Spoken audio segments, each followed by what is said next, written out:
Did you really know that these are the dimensions of the New Jerusalem? I want you to check according to the Revelations what the Bible says. I want you to check, get the interpretation, and then you comment below what you think. I want you to do the maths from the height, the width, and the length.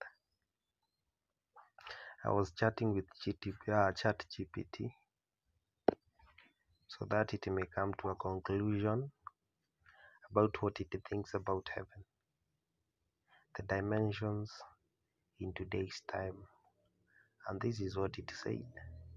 So I want you to follow up, understand, and tell me what you think.